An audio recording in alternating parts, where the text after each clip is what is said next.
Chapter 11. The Quit India Movement. The civil disobedience movement came to an end in 1934. The Parliament of England passed an Act in 1935 granting certain constitutional rights to Indians. According to this Act, Indians were to get more constitutional rights. The Act of 1935. This Act provided for the formation of a federation of British-administered provinces and the Indian princely states. Accordingly, the working of the British-administered provinces was to be transferred to the Indian representatives. The rulers of the princely states refused to join the federation on the ground that they would lose their autonomy if they joined the federation. As a result, the federal scheme in the Act did not come to fruition.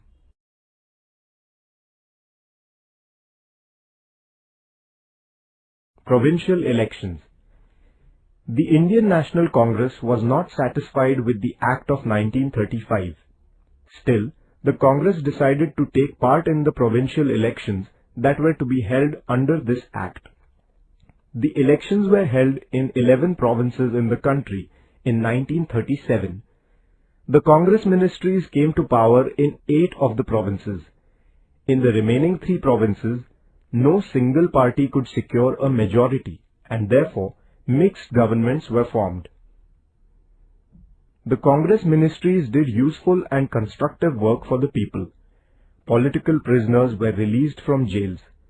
Basic education was introduced. Measures were undertaken to improve the condition of the Dalits. Liquor was prohibited. An act was passed giving debt relief to peasants.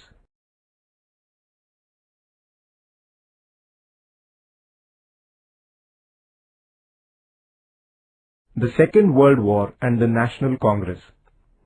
In 1939, the Second World War began in Europe. The then Indian Viceroy Linlithgow declared that India had joined the war on the side of England. England had claimed that it was fighting to save democracy in Europe. The Congress thereupon demanded that if England's claim was honest, it should at once grant independence to India. As England declined to immediately fulfill this demand, the provincial Congress ministries resigned in November 1939. Individual Satyagraha. As it became evident that the British government was constantly ignoring their demands, the Congress decided to start an anti-war propaganda.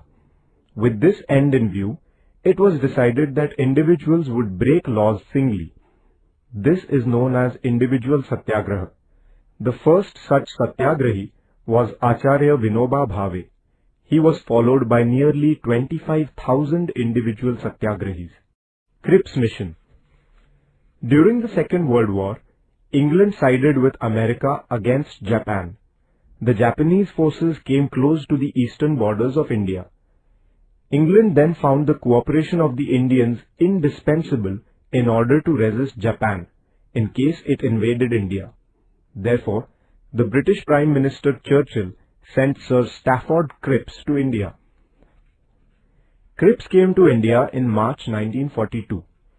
He placed certain proposals about India before the Indians. These proposals did not satisfy any political party in India. There was no clear mention of the demand for complete independence in these proposals. The Congress, therefore, rejected them. The Cripps plan did not include the creation of Pakistan. Therefore, the Muslim League also turned down the plan. Quit India Movement.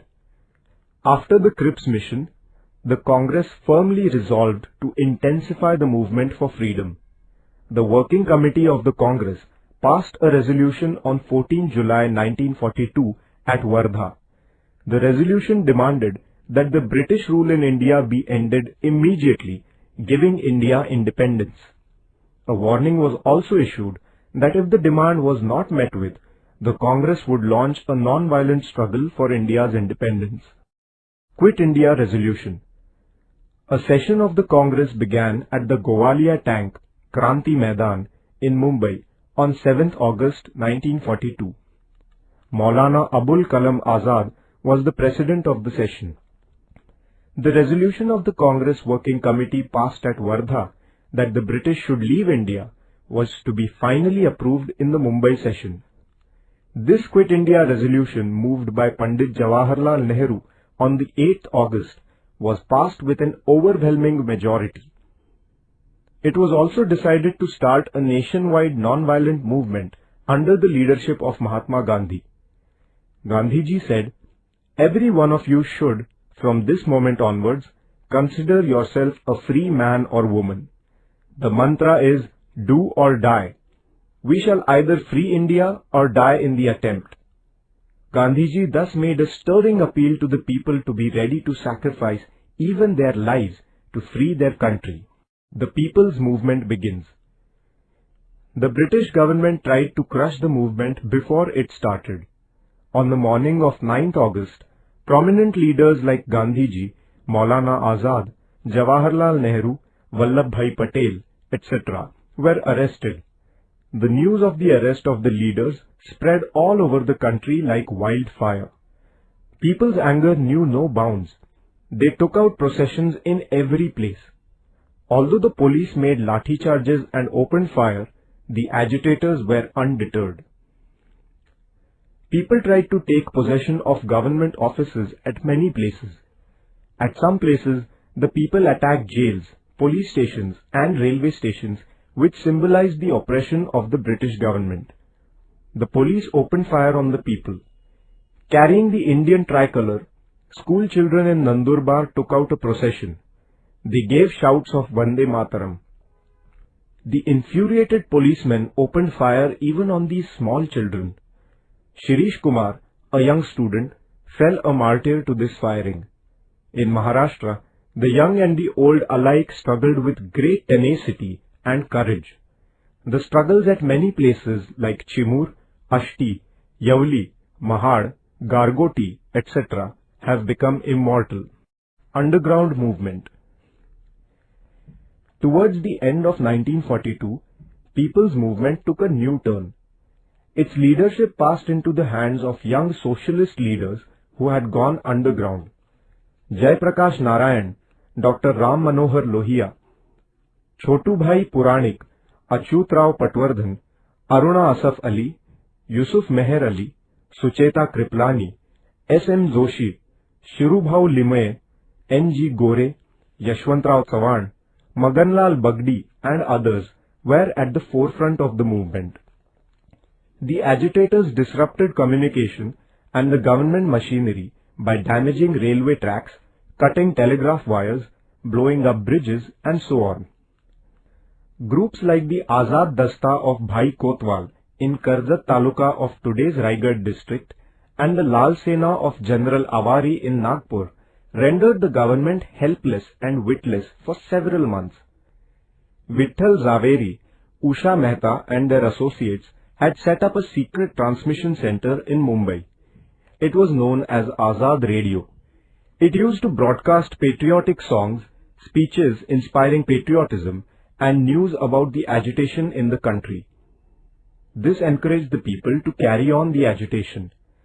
Such transmission centers were in operation for some time at Kolkata, Delhi and Pune. Establishment of parallel governments. People drove away the British officers from the districts of Midnapur in Bengal, Balia and Azamgarh in Uttar Pradesh, and Bhagalpur and Purnia in Bihar, and then established parallel governments there. Kranti Singh Nana Patil established a parallel government in the district of Satara. He was a source of inspiration for the people.